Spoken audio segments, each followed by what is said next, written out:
Olá, olá, querido, querida amiga, meninos e meninas que estão me assistindo de todas as idades, mas se você está aqui é porque você quer saber mais sobre ecologia e focado especificamente para o Enem. Sim, a nossa aula de hoje, como eu tinha falado no vídeo anterior, é uma sequência de vídeos em que a gente vai estar conversando e revisando matérias, 6 assuntos super importantes que mais caem no Enem, tanto para os exercícios objetivos, as questões objetivas, quanto para a redação. Então, se atente aí, porque esse assunto de hoje é um dos assuntos que andam sendo mais cobrados, até principalmente na redação do Enem, diante das atuais questões ambientais que estão sendo discutidas, né? Mas antes, eu convido a você que se inscreva nesse canal, curta esse vídeo e compartilhe com aquele amigo, aquela amiga que você sabe que precisa desse conteúdo para dar aquela revisada para o Enem, tá? E mais uma coisa, na descrição aqui do vídeo tem o meu contato, tanto no Instagram quanto no WhatsApp, e também já tem aqui, eu vou deixar no link, o link para você se inscrever, para você adquirir o material completo de revisão para o Enem. Aqui eu só estou apresentando dando essa aula, e junto com essa aula, quem se inscrever lá na plataforma já vai ter acesso a questões específicas do Enem, questões de revisão, porque o importante não é só você estudar, o importante também dentro do estudo é você uh, revisar resolvendo exercícios. Inclusive, se liga aí que na véspera da prova de biologia do Enem, nós teremos 2 sessões de revisão, tá? 2 ou mais, ainda estou vendo como é que vai funcionar a questão da gente fazer revisão, porque quanto mais a gente revisar cada conteúdo, desde ecologia até citologia, mais você vai ficar ligadinho. Porém, para você revisar mais mesmo e entrar nessa sua cachola aí, o importante é que você faça tanto comigo os exercícios, eu comentando, quanto você faça aí na sua casa, tá bom? Então, vamos lá, começar a conversar aqui sobre ecologia, tá? Um assunto tão, hoje em dia, tão debatido, tão conhecido, e, ao mesmo tempo, eu diria que ele é até fácil de entender perante tantos outros assuntos. E dentro aqui a gente já vai começar a entender que a ecologia não é só para prova de vestibular, para prova de Enem, não é só para se estressar na escola quando você é estudante, mas ela serve para você entender melhor o porquê de tantas coisas que estão acontecendo ao seu redor, tá? Então, vamos lá.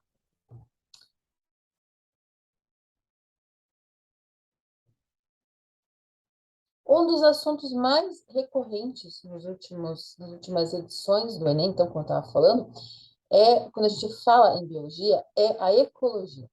Porém, entretanto, todavia, compreender os seus conceitos e as suas relações entre os seres na natureza não basta, entendeu? Não basta só você entender qual que é o seu papel, qual que é o meu papel, qual que é o seu papel no mundo. Você tem que também saber como você aí, sim, você, pessoinha aí, interfere nessas relações e quais transformações estão sendo ou serão feitas no futuro, geradas por você, por mim, nós seres humanos no geral, tá? Então, primeiro, a poluição, né? Ela é uma das formas negativas da intervenção do homem na natureza e pode levar a uma série de consequências, tá? Nós ouvimos também falar sobre a poluição causada por quê? Pelos automóveis, pelo descarte de lixo em locais inapropriados, pela eliminação de gases pelas indústrias. Estes são só alguns casos de poluição, porém não são os únicos, tá? Como a gente não tem o tempo hábil para ver tudo, a gente está vendo os tópicos principais que realmente você precisa saber para a prova do Enem, tá? Em outro momento, nós vamos comentar mais detalhadamente sobre a poluição e cada uma delas, tá? Aqui eu só trouxe só vou falar sobre as poluições que realmente é pedido dentro da prova do Enem, tá? Existem outros de extrema importância, como é o caso da poluição do ar, tá? A poluição da água e a do solo, além das poluições sonoras e visuais. Na aula de hoje, nós vamos comentar mais sobre a poluição do ar e da água, beleza?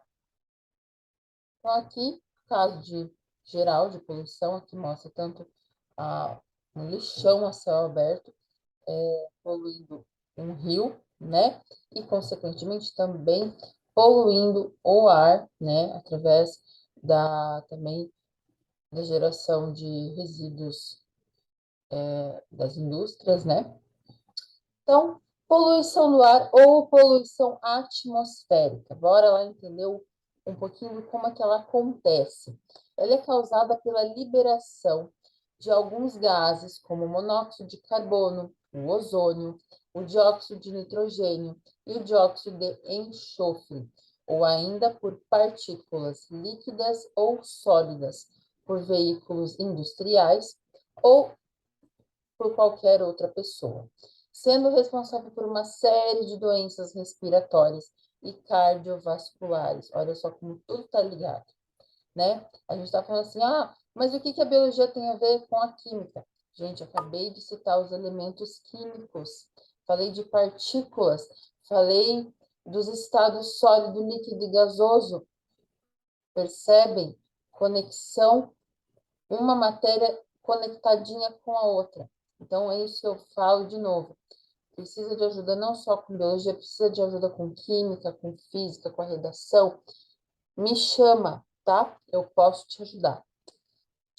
Este tipo de poluição também pode ser causado por substâncias provenientes do meio natural, como, por exemplo, as cinzas dos vulcões, ou a poeira mesmo, que é gerada por excesso de poluentes, né?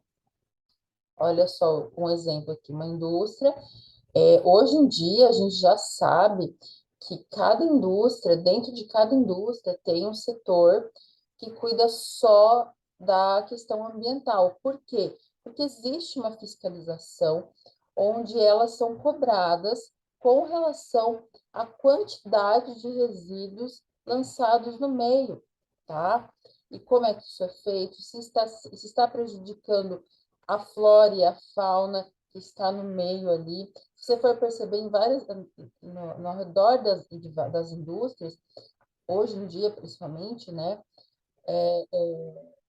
a gente encontra uma mata, uma área de árvores, uma área ambiental muito maior do que a gente encontrava antes, tá? Comece a reparar, por exemplo, pessoal, aqui na minha região, aqui em Toledo, nós temos a BRF, né? A Sadia, nós temos a Prate Dona Duzi. Se você for ver, existe uma área verde grande, uma área verde perto ou ao redor, ou mesmo dentro dessas indústrias, porque realmente não é que elas querem por isso ser bonito, não somente por isso, mas é por questões de legislação, tá? Em outro momento eu vou trazer essa questão também para a gente conversar sobre legislação aqui também, tá? Poluição da água. Então, a poluição da água, quando a água é poluída, ela é diferente dos que a gente viu lá, são aglomerados a produzir através das bactérias, dos fungos, a produzir o que a gente fala que é o chorume, né? E a produzir esses líquidos tóxicos, até alguns gases liberados que a gente não sabe que tem ali, e indo para a água, prejudicando a fauna e a flora desses rios, desses córregos, mesmo das nascentes. A gente tem um exemplo muito grande do Rio Tietê, do Rio Pinheiros, lá em São Paulo. Esse tipo de poluição é o que mais causa as doenças no mundo, tá? Ele é responsável pela morte de milhares de pessoas diariamente, além de afetar toda a fauna e a flora, como eu falei antes. Os principais meios de contaminação de água é o lançamento de resíduos tóxicos provenientes de indústrias da agricultura por agrotóxicos ou até mesmo de residências, tá? Nossa residência pode ser sim um foco de poluição da água, como o esgoto, tá? De materiais com temperatura diferente da água, isso interfere bastante, que afeta o equilíbrio do ecossistema e, portanto, a sobrevivência. De nutrientes em excesso, que é conhecido como eutrofização, tá? Quando o ambiente está muito carregado por excesso de nutrientes, por excesso principalmente de oxigênio, tá? Ele acaba ocorrendo esse fenômeno da eutrofização, onde ocorre um excesso de nutrientes dentro do ambiente. E aí, também, ou então, o excesso de substâncias, a produção excessiva de substâncias radioativas. E quando ocorre esse processo de eutrofização, os peixes, as plantas que lá habitam, eles estão automaticamente prejudicados, porque eles ficam com excesso, eles acabam morrendo, né? Por terem algo que eles acabam não aguentando, não suportando para a fisiologia deles também, tá? Ó, um exemplo aqui, água toda poluída com garrafa, com madeira, com tudo que você imaginar. Então, gente, cuidem, tá? Não joguem as coisas de qualquer jeito. Existe a sacola de lixo para isso. Ah, mas eu estou no trânsito. Então, guarda. Sempre tem uma sacolinha para não acontecer isso, tá bom? Ciclos biogeoquímicos é um outro assunto muito pedido no Enem, na ecologia, tá? Sempre abordados na prova do Enem, com destaque para os dois ciclos, super importantes, até porque nós somos feitos de um deles, que é o carbono, nitrogênio e a água. Então, o que são esses ciclos? Eles são chamados assim porque eles interagem com todos os organismos vivos. A fonte dos elementos é terrestre, tá? E os elementos são elementos químicos. Nós percebemos que nesses ciclos, os componentes bióticos e os abióticos, eles estão intimamente ligados, tá? Percebe aí que não é só biologia que a gente está falando, a gente está falando de química também. Podem ser definidos resumidamente aqui como movimentos cíclicos realizados pelos elementos químicos que passam pelo ambiente geológico e também biológico. Se você não gravar mais nada, o importante é o que eu li agora, que ciclos biogeoquímicos são movimentos cíclicos realizados pelos elementos químicos que passam pelo ambiente geológico e também biológico, tá? Estes ciclos, eles garantem que o elemento esteja sempre disponível no ambiente, olha só que legal, fazendo com que ele possa ser aproveitado por todos os seres vivos, porque eles têm lá fungos e bactérias que realizam essa absorção, tá? O ciclo do carbono, ele é importante para os seres vivos, porque o carbono faz parte da composição de seu corpo, tá? Acabei de falar. Um deles, que é o carbono, é importante porque nós temos carbono em nós, tá? O ciclo do carbono, ele é gasoso, uma vez que o elemento está depositado em grande quantidade na atmosfera, tá? E o elemento entra e sai da biosfera na forma gasosa. Nós observamos também a utilização de gás carbônico pelos seres vivos para a realização da fotossíntese e a incorporação do carbono às suas moléculas, tá? Os animais que se alimentam desses produtores, eles absorvem o carbono, tá? Muito importante que os que fazem, os animais, no caso os herbívoros, que se alimentam dos produtores, das plantas que fazem fotossíntese e incorporação do carbono de suas moléculas, eles automaticamente eles estão já absorvendo o carbono, tá? No processo de respiração e na decomposição de plantas e animais, o carbono é devolvido ao meio na forma de gás carbônico. Então, ele é absorvido ele é absorvido pelos seres vivos, porque ele é um gás, e ele é devolvido ao meio na forma de gás através da respiração e na decomposição das plantas, que isso aí é o processo realizado pelos fungos, pelas bactérias, e a gente vai ver ainda nessa aula mais para frente. Então, aqui eu coloquei um exemplo de como é que funciona esse ciclo, tá? Tudo gera através o gás carbônico, ele é emitido aqui pela fotossíntese, ele é absorvido pelas plantas, aí ele é absorvido pelo solo, pelas raízes, a matéria orgânica, pelos oceanos, aí ele sobe, aí também é emitido nas indústrias, mas isso não é tão bom. Portanto, até aqui escrito na legenda aqui, ó. Vou até assinar com o mouse para vocês verem. O carbono, o ciclo de carbono, ele é para o nosso bem. Atenção aqui. O carbono mantido em níveis adequados, ele é muito importante para o quê? Para o clima. Outra coisa, detalhe falando de efeito estufa.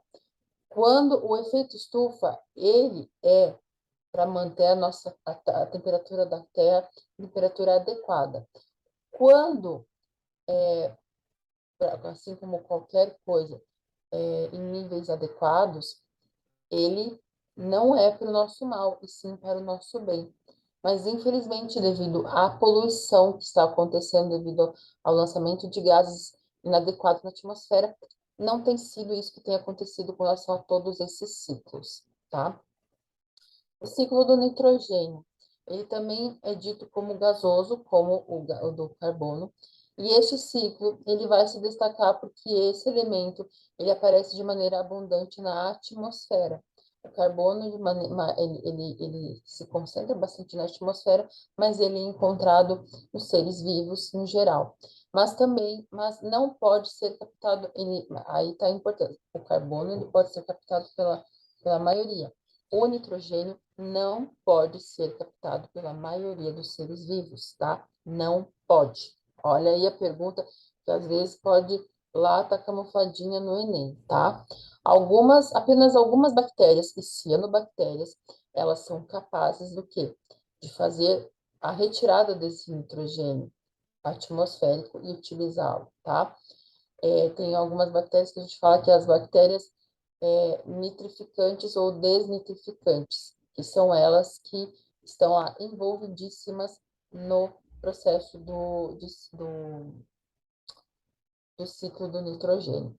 Algumas bactérias, elas podem disponibilizar o nitrogênio no solo para as plantas e, consequentemente, para que os animais para os animais por meio da cadeia alimentar. Então, a gente já está falando um pouquinho aqui de cadeia alimentar. Tá? Aqui nós temos o ciclo. Primeiro ocorre a fixação, depois ocorre a fixação biológica, né, através das plantinhas, o solo absorvendo tudo através das bactérias fixadoras de nitrogênio, as bactérias nitrificantes.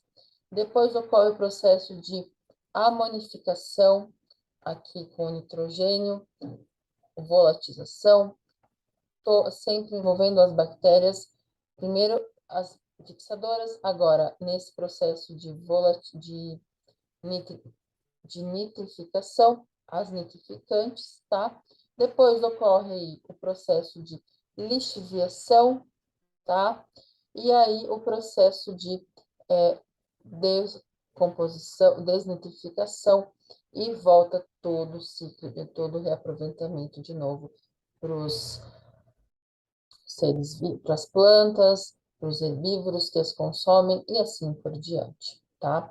Pois voltem aqui, analisem o ciclo de novo. Eu vou, para quem tiver, para quem adquirir, tá? O curso completo, a revisão completa para o Enem, vai ter questões sobre isso.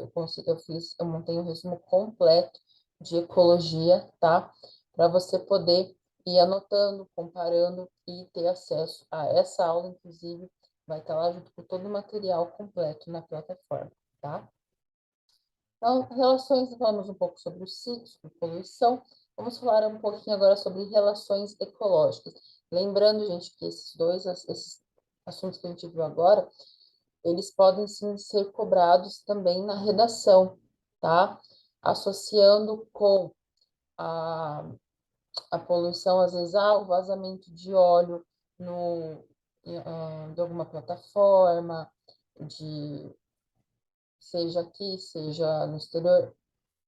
Também a questão dos rios e lagos, a gente pode ver também algumas questões.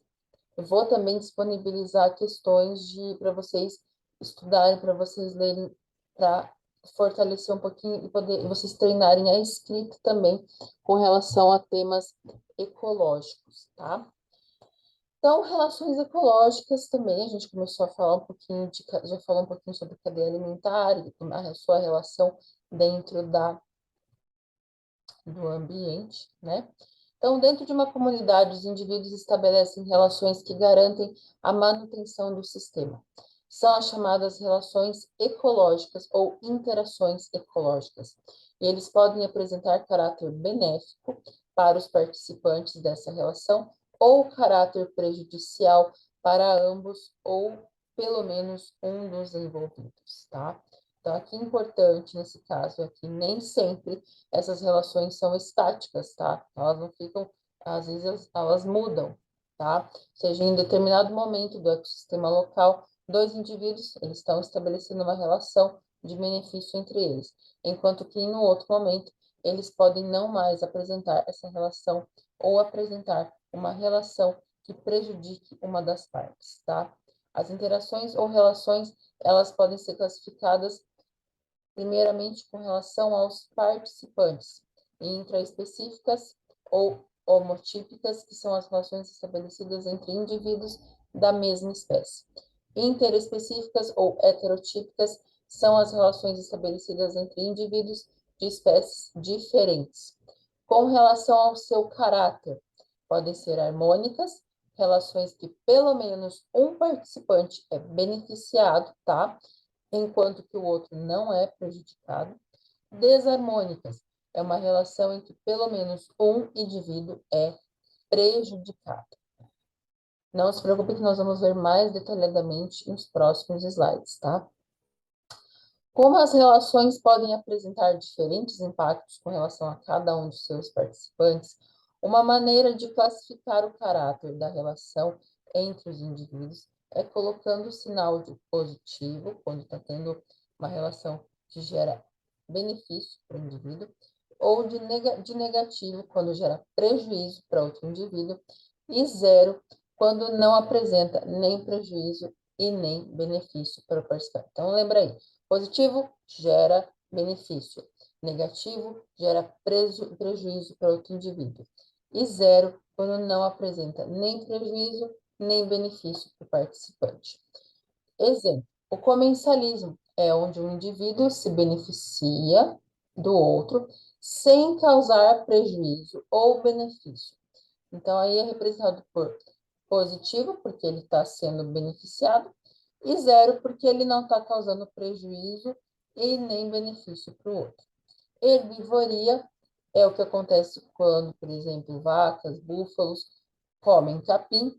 Então, é representada por negativo, porque o capim está sendo, o produtor está sendo prejudicado, caso o capim, e positivo, porque búfalos ou vacas estão sendo beneficiadas, tá?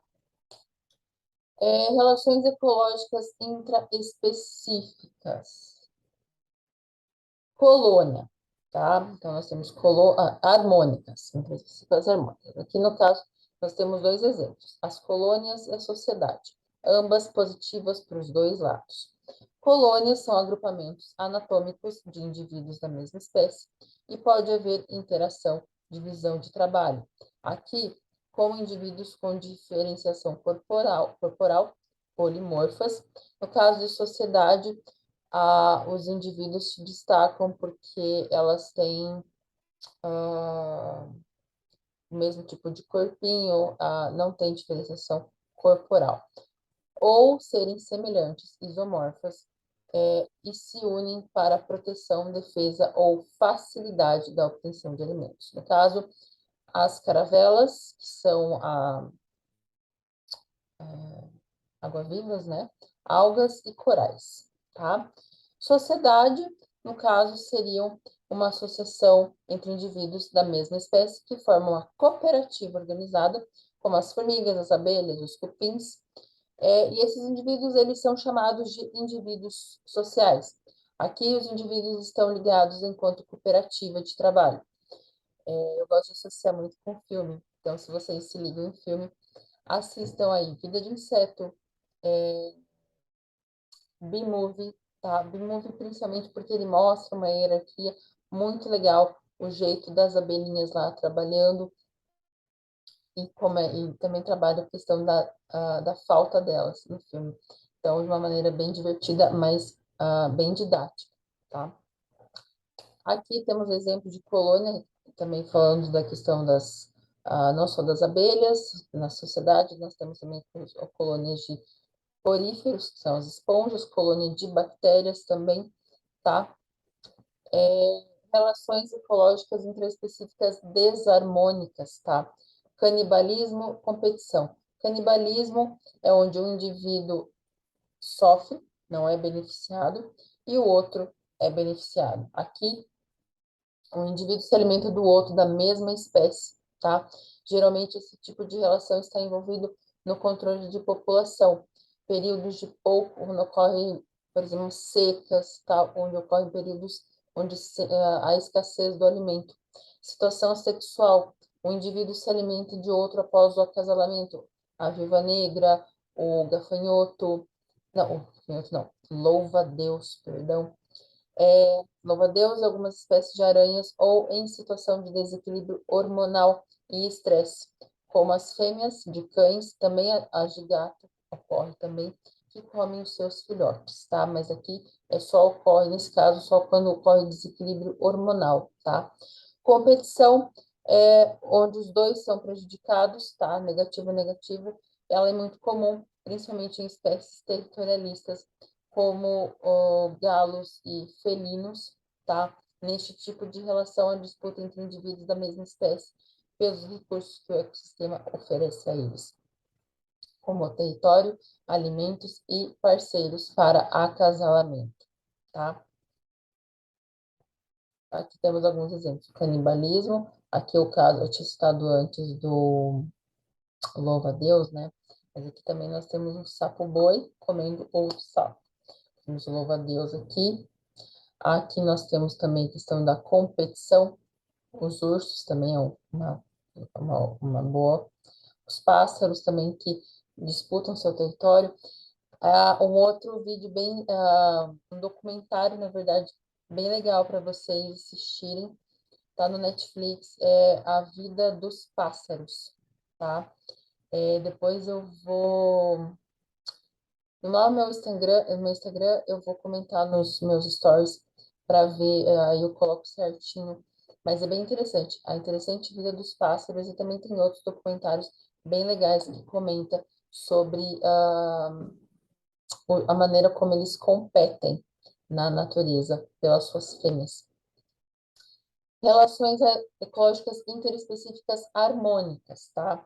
Aqui, um indivíduo, ele se beneficia e o outro não se beneficia nem se prejudica, tá? Então, é isso que acontece. Por isso, negativo, positivo e zero. Então, o comensalismo, um participante se beneficia e o outro não sofre prejuízos nem benefícios e ele mantém-se um deles se mantém indiferente. Esta relação geralmente está ligada com a alimentação, tá? Do indivíduo, onde ele se alimenta dos restos deixados pelo outro, como é o caso da rêmora, fica associadinho aqui no tubarão, ele vai comendo e tudo que vai saindo ali, sobrando, ela vai se aproveitar. O inquilinismo, um organismo utiliza outro organismo, são de espécie diferente, como abrigo. Aqui o inquilino ele se beneficia, enquanto o organismo utilizado como abrigo não sobre prejuízos, não sofre prejuízos nem benefícios. Eu dito errado. É o caso das orquídeas, tá? Aqui, a gente geralmente coloca ela na árvore, né? E aí, conforme ela vai se enraizando, ela vai se associando àquela árvore e adquirindo os nutrientes necessários para sobreviver. E as bromélias também, que no caso são na água. Relações interespecíficas harmônicas ainda, mutualismo, aí tanto mutualismo quanto protocooperação, as duas se beneficiam, tá? São indivíduos, mutualismo é indivíduos de espécies diferentes que se associam, estabelecendo vínculos de dependência de forma que ambos se beneficiam dessa interação. Os líquens são ótimo exemplo, porque são fungos associados com bactérias, fungos, que se associam nas árvores, e ele fornece nutriente, ela fornece nutriente, e assim a gente gera os líquens. Protocooperação, e ele é um ótimo indicador de poluição também, tá?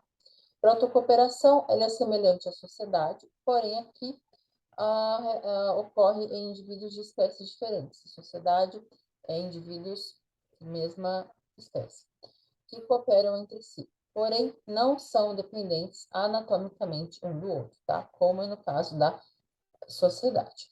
Exemplo, jacarés e os pássaros, tá?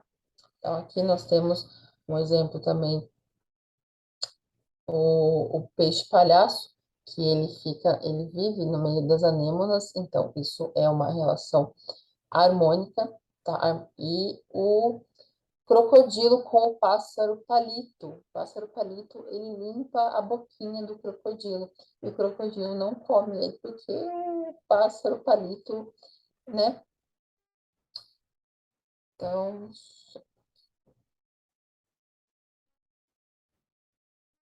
próximo assunto. Continuando, então. Relações ecológicas interespecíficas desarmônicas, o amensalismo. Amensalismo é onde uma espécie não se beneficia e a outra nem recebe benefício e nem se prejudica. Nesse caso, uma espécie inibe o desenvolvimento da outra, tá? E também não se beneficia nessa relação. Ela também é chamada de relação de antibiose. Ela é causada por fungos e bactérias, tá? Competição. Competição é quando as duas espécies se prejudicam. Como é que ela acontece? Ela é chamada assim porque essa relação ocorre quando indivíduos de espécies diferentes possuem o mesmo nicho ecológico ou pelo menos uma sobreposição desses nichos, tá? E de maneira que competem pelos recursos ambientais presentes no ecossistema, como, por exemplo, território e alimento. É o caso de animais como os leões, os guepardos, entre outros animais, grandes predadores, né, que a gente conhece. Herbivoria. Aqui, um é prejudicado e o outro se beneficia. Como é que isso funciona? Que as pequenas plantas, que são as produtoras, presentes no nosso ecossistema, elas são consumidas por quê? Por herbívoros ruminantes, como as vacas, como os búfalos, por exemplo, tá? Predatismo. O predatismo, uma espécie se beneficia e a outra não.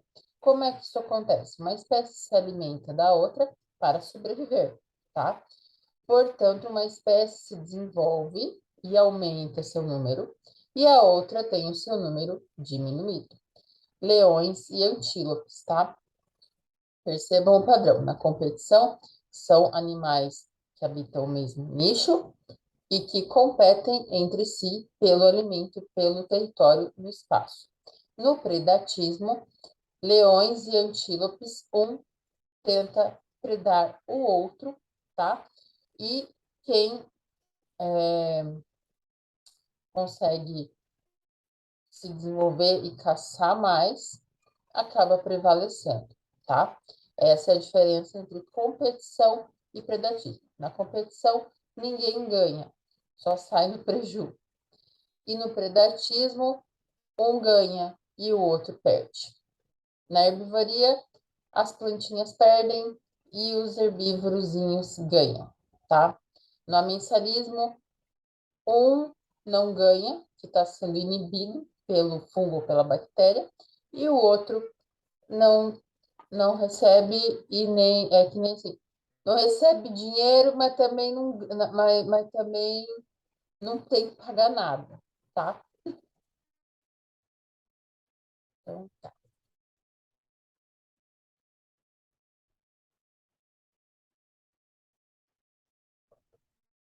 Aqui é um exemplo, ó. As relações hegemônicas dos fungos, das bactérias, inibindo um meio. Aqui, a disputa entre leopardos e leões. Uma bonitinha aqui comendo o seu pastinho, né? E aqui, uma relação de predatismo. Relações desarmônicas ainda, só que agora nós vamos falar sobre parasitismo, endoparasita e ectoparasita. Mais para frente, nós vamos ter uma aula só falando sobre parasitas, tá? Então, parasitismo nada mais é que uma espécie ganha, porque ela está hospedada, né, no, no seu, numa pessoa, num animal, e esse animal, essa pessoa está sendo prejudicada, está perdendo nutrientes, está perdendo, né? Uma espécie parasita, ela se associa a outra, um hospedeiro, e ela vai retirar do seu organismo todos os nutrientes necessários para garantir a sua sobrevivência. Esse tipo de relação, ele acaba prejudicando o hospedeiro com relação ao lado de fixação, tá? Porque tem, eu até falei assim, nós vamos ver a relação de parasitismo e ver os tipos de parasitismo que existem, tá? Então, com relação ao tipo de fixação, os parasitas podem ser, que é até bem cobrado, tá? Endoparasita, quando o parasita se deposita dentro do organismo do hospedeiro. Um exemplo são as lombrigas, mas nós temos também as tênias, tá? E o Schistosoma mansoni também, tá? O ectoparasita é quando o parasita se fixa ao corpo, ou seja, parte externa. Endo, parte de dentro. Ecto, parte de fora, tá? No caso, os carrapatos e as pulgas. Acredito eu que até os piores, porque eles ficam aqui né, no meio do cabelo e tal. Aqui um exemplo, uma senhora lombriga, um senhor lombriga e um senhor carrapatinho. Agora vamos falar um pouquinho, a gente já foi falando, né? Um pouquinho de cadeia alimentar surgiu ao longo da aula. E nós vamos falar um pouquinho sobre cadeia alimentar, tá? A cadeia alimentar, é um termo usado para designar a interação entre os seres vivos dentro dos biomas ao redor do mundo, tá? Essa interação, ela é uma troca de matéria por energia. Dentro de um ecossistema, há diversas cadeias, e o conjunto delas é então chamado de teia. Aqui nós temos um exemplo, né, de 3 tipos de cadeia, onde nós temos 4 níveis, né? Produtor, o consumidor primário, consumidor secundário e consumidor terciário. Ah, mas professora, por que não aparece o decompositor? Porque o decompositor, ele não é nem consumidor e nem produtor. O que o decompositor faz? O que os funguinhos, as bactérias fazem? Eles reciclam tudo que foi usado, toda a matéria que os produtores produziram, os consumidores consumiram, vai para ele recicla aquela massa e ele joga de volta para as plantinhas, para os produtores, para que comece todo esse maravilhoso ciclo da vida de novo, tá? Cadeia alimentar. Então, qual que é a diferença? A cadeia é um nível mais simples, tá? E nela a gente vê, não vê aquela relação de um com o outro, apesar de existir, tá? E na teia, é uma rede alimentar, tá? Ou seja, na teia é um conjunto de cadeias, tá? Porque se a gente for pensar, cadeia alimentar, em linha reta, como está aqui nessa figura, ela não funciona assim. Ela funciona dessa maneira. Aqui nessa imagem, nós temos um conjunto de cadeias, tá?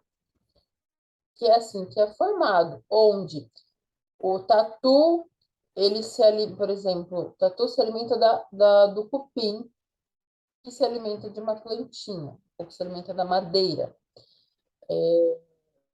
A plantinha, a galinha se alimenta dela, a galinha, o gambá se alimenta dela, a onça se alimenta do gambá. E aí a gente tem essas associações, tá? E o que, afinal, a professora está falando do ecossistema, mas o que, que é um ecossistema? É o ambiente onde os seres orgânicos estão, os seres vivos estão. Dentro de um ecossistema, para a formação das cadeias e, consequentemente, teias alimentares, existem seres vivos que são classificados de acordo com a forma que eles vão se alimentar, tá? Ou seja, relacionando a forma que usam a matéria para a obtenção de energia. Para essa classificação, a gente vai entender agora um pouquinho sobre níveis tróficos e animais autotróficos e heterotróficos, que é como eles estão classificados. E lembrando uma coisa, tá? Ecossistema, a gente também fala de quê? De biomas. Biomas nada mais são, ecossistema nada mais são do que um conjunto de biomas, tá? Então, assim, no Brasil, nós temos vários tipos de biomas. A caatinga, o cerrado, entre outros, que eu ignoro agora, mas que você deve, eu vou dar uma repassada nisso também, que eu vou fazer uma aula só sobre isso, porque bioma é algo muito intenso, tá? E importante saber também, porque lá você vai ver, estudar a fauna e flora de cada lugar, tá? Níveis tróficos, o que são eles? Eles são as partes de cada processo que o organismo desempenha na cadeia alimentar. Cada nível realiza determinado papel que vai influenciar nas atividades dos seres do nível subsequente, tá? Então, tudo que eu fizer vai influenciar no próximo nível, tá? Outra coisa muito importante dos níveis, falando de níveis de cadeias e de teias, é que tem diferença entre nível que se reduz a produtor, consumidor primário, secundário, terciário, quaternário, e nível de energia. Atenção, quando se fala de reaproveitamento de matéria que é produzida pelos consumidores, as plantinhas, as algas, e é consumido pelos produtores e depois é reciclado pelos produtores, pelos decompositores, é uma coisa. Quando a gente fala de energia, que a planta vai ter mais energia, e essa energia, conforme a massa vai indo e vai sendo transferida para um consumidor para o outro, quanto maior for a cadeia, menor é a energia que o consumidor lá da ponta vai receber. Quanto menor for essa cadeia, maior energia o consumidor da ponta vai receber.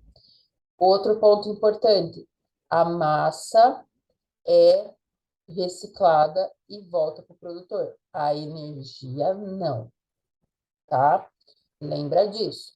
Massa é reciclada, a energia não, tá? Presta atenção nisso porque é um dos assuntos que confunde bastante, tá? Por eles estarem bem intercalados ali. Então, dentro da cadeia da teia, nós temos níveis, tá?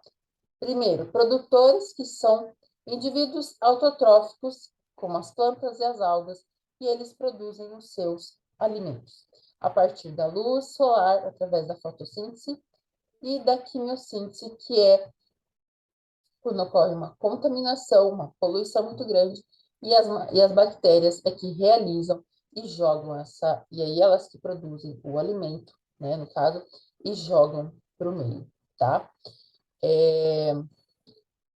Ocorre muito na poluição do ar e onde eu tenho poluição no ar, muita poluição no ar e na água. Consumidores são heterótrofos, porque a sua nutrição é a partir dos produtores, de forma direta ou indireta, tá? No caso, os primários se alimentam diretamente dos produtores, sejam eles animais herbívoros e parasitas de plantas, seres vivos que se alimentam de plantas. Os consumidores secundários, eles são animais carnívoros que se alimentam dos consumidores primários. Terciários se alimentam dos consumidores secundários e também são carnívoros. Consumidores quaternários, seres que sobrevivem se alimentando dos consumidores terciários. Beleza? Aqui nós temos o exemplo da borboleta e do coelho, consumidores primários. A garça, um consumidor secundário. E a águia, ela tanto pode ser um consumidor terciário quanto um quaternário, tá? Assim como o leão, entre outros, dependendo da cobra também, dependendo do tamanho da cadeia, da teia, tá? E aí, os decompositores, como eu tinha comentado antes, são as bactérias e os funguinhos que se alimentam de matéria morta e ajudam no trabalho de decomposição do que já foi antes o alimento. Aí, eles reciclam esse alimento, né, que foi o que restou do que foi produzido e consumido na cadeia, e depois eles jogam de novo para o meio e tudo começa de novo. Seres autotróficos e heterotróficos. Os autotróficos, vocês estão vendo nessa imagem aqui, que eu coloquei de exemplo, são as plantas e algumas bactérias que produzem o seu alimento a partir da fotossíntese ou da quimiossíntese, tá? Seres heterotróficos não conseguem produzir o seu próprio alimento e a sua energia. Por isso, eles ou os dois. Carnívoros, porque eles são leopardo, tá? Carnívoros, eles se alimentam de outros animais, como o tigre e o leopardo. Onívoros, estava escrito hominívoros, mas acredito que sejam onívoros. Caso do homem. Insetívoros, eles se alimentam de insetos. Um exemplo é o sapo. Granívoros se alimentam de sementes, grãos, como é o caso da galinha. Frutíferos, os animais que se alimentam de frutos. Um exemplo é o esquilinho, tá?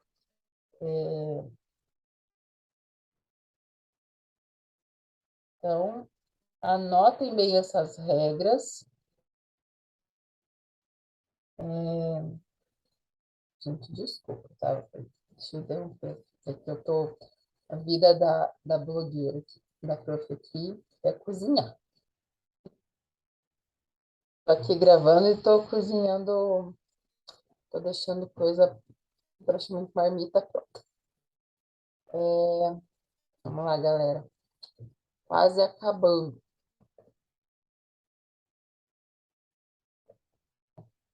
Mas então, a gente viu tudo isso e lembrando que eu falei que a gente ia ver a importância da gente estar estudando cada coisa, a importância ambiental de cada indivíduo, de cada sistema, né? Então, a gente já viu qual que é a importância do ciclo do carbono, do nitrogênio, falamos sobre ecossistema, falamos sobre as relações dentro dos nichos, né, as relações ecológicas. E agora a gente vai falar um pouquinho da importância da cadeia alimentar. A cadeia alimentar ela é importante por quê? Porque ela mantém o equilíbrio ecológico, tá?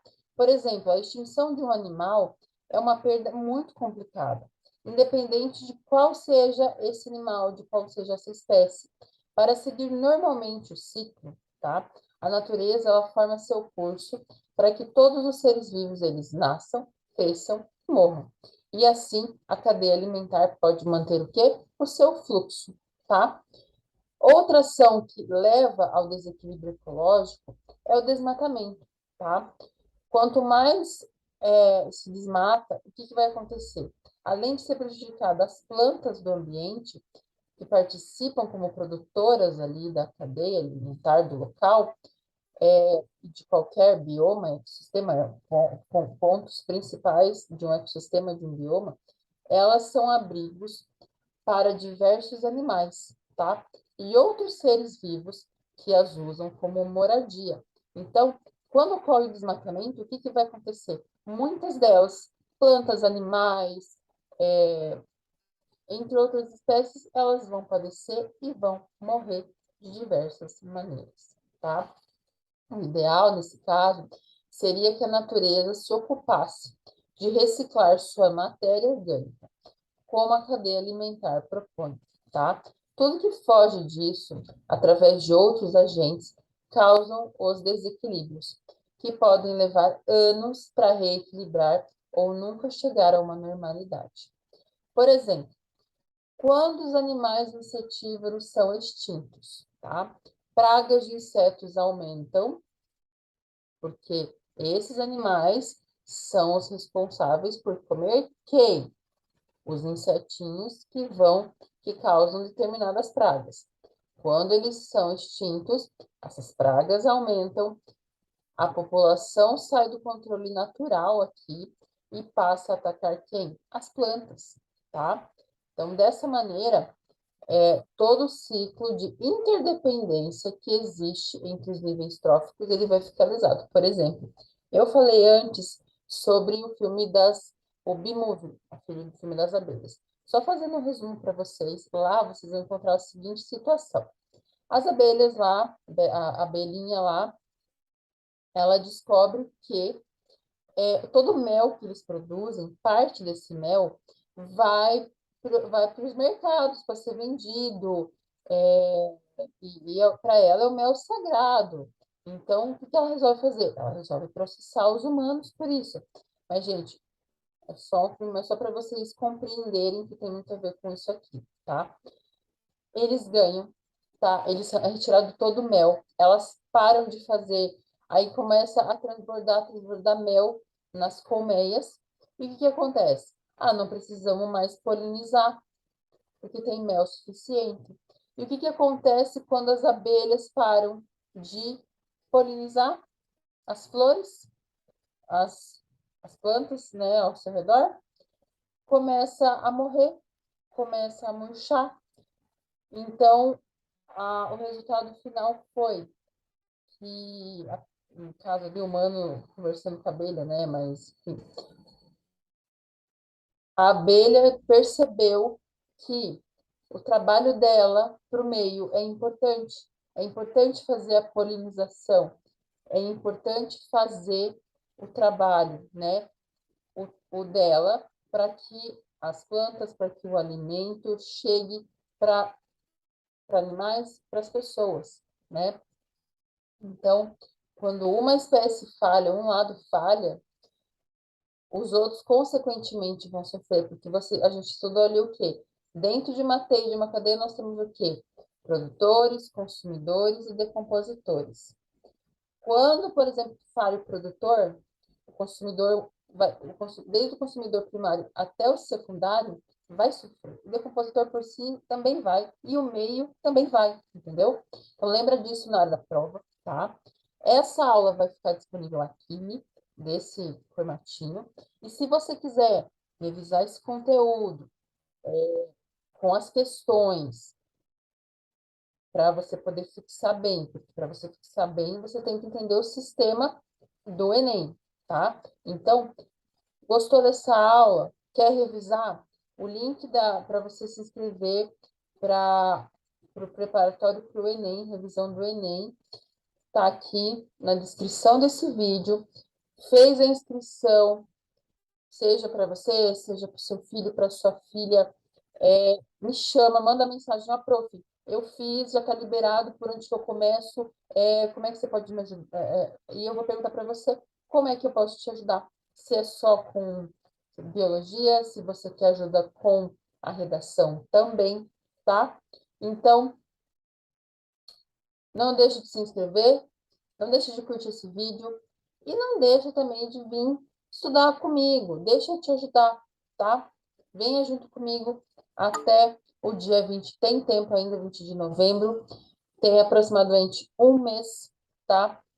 E para a prova de redação também tem um pouquinho menos, mas também dá para você ir estudando esses temas por aqui e se inteirando mais disso, tá bom? O próximo vídeo nós vamos falar sobre genética, tá? Um assunto que está muito em alta também e é o segundo assunto mais pedido na prova do Enem, tá bom? Um beijo, espero que vocês tenham gostado. Se cuidem, estudem e deixe entrar o conhecimento na cachola, beleza? Beijão e até a próxima.